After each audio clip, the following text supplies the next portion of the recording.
Welcome back to another video, beautiful people of the world. Thanks for tuning in. Today I want to bring you guys what I think is actually the best branded deck out there right now.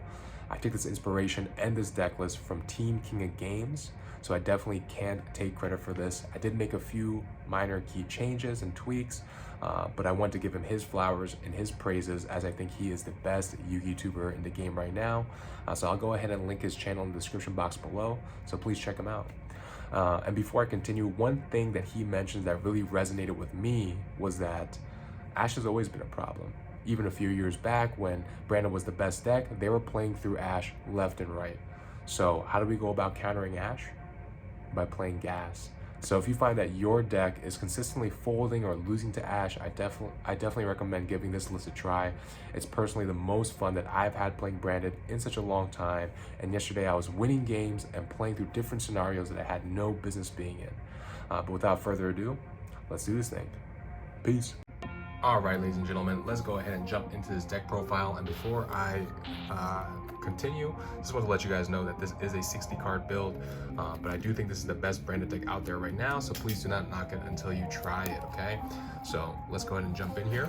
So we have 3 Alibers, we have 3 Tragedies, and then we have 1 Ad Libitum.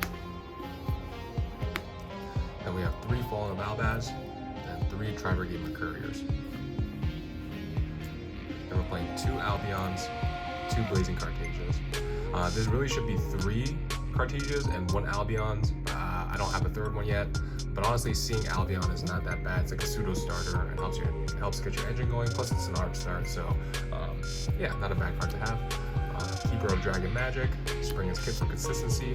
Then we are playing our Faithful Magician. Very beautiful artwork, and then 1 Gimmick Puppet Nightmare, because we love auto wins. And honestly, if someone says that this is unfair, then come on now. Like Kashtira, you break their board, they activate Birth, rebuild their whole board with 1 card. That's pretty unfair. So why don't we have something that's pretty unfair and doesn't let the opponent play? That's how we play Yugioh out here. And then we play a small bestial lineup. We have Rebellion, we have 2 Sireneers, 1 Druid Worm, 1 Baldrake, which this should be Magna Hut, but we do not have Magna Hut yet. Then we have Regained and Branded Beast. So honestly, this small branded bestial lineup was so good for me yesterday and overperformed. It helps you play through interruptions, put up interruptions, prevent certain boards from taking place, and Branded Beast helps you out the most problematic cards for Branded, which is Floodgates. So for that reason, we definitely want to be playing this package, at least to a certain extent. So that's good. Then we do also play a small Edgem package, right for package. The theory behind this is that Branded naturally and inherently struggles with card advantage, so this definitely helps supplement that. And there are also hands where if you want to prevent getting ashed on your Branded Fusion, you will hard fuse with your Fallen Balbaz with Branded Lost on field so that you can search the Mercurier and then protect your Branded Fusion. But even if your Branded Fusion does get ashed, we have ample ways to continue fusing so that we can put up a respectable board for our opponent to deal with. But for our spell cards, we are playing 3 Branded Fusion, 3 Branded Opening, and also 3 Fusion Deployment. Nothing to be explained here. For our draw power, we are playing 3 Allure of Darknesses. We are playing a lot of Allure targets, so this is fine. And for the spice, we are playing 3 Chaos Space. So this card was putting in so much work and was overperforming yesterday. I was seeing it all day.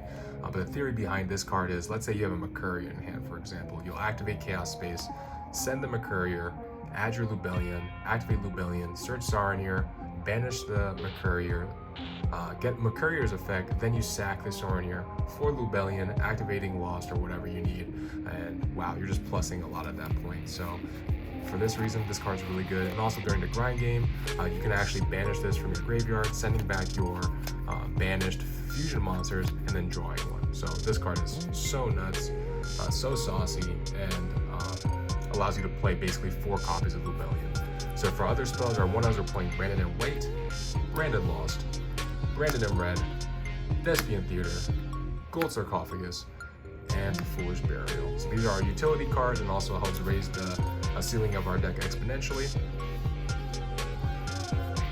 For our going second card, we are playing 3 Dark Ruler No More. I think this is plenty because Branded, I mean, inherently deals with interruptions and boards well going second. So for that reason, we don't need to hamper our deck and clogging it up with non-engine. And then for our last two cards, we are playing Branded Retribution and Expulsion because we love auto wins. So yeah, why would we not play that card?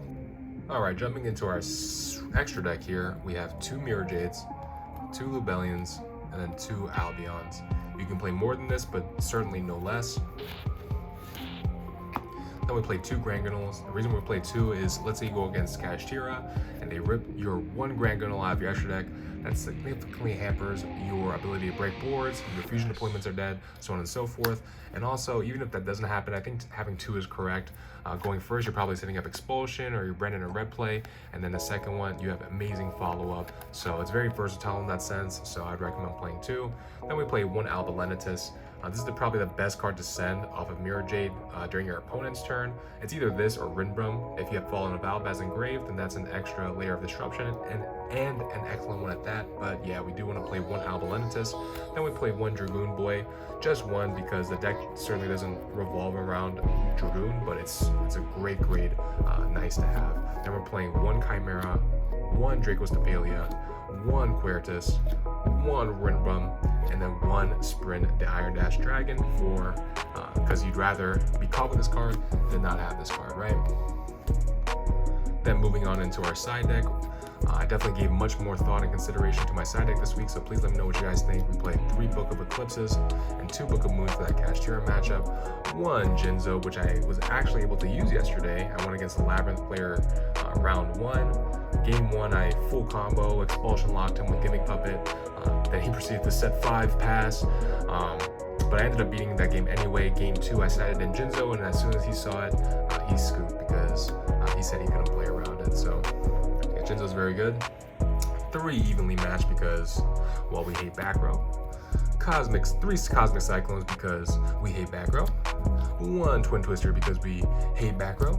And 1 Harpy's Feather Duster because, you guessed it, we hate back row. And then the last card in our side deck is Masquerade for time. Again, why would you not play an in-archetyped card that allows you to burn your opponent so you can get easy dubs in time? This was actually applicable for me yesterday.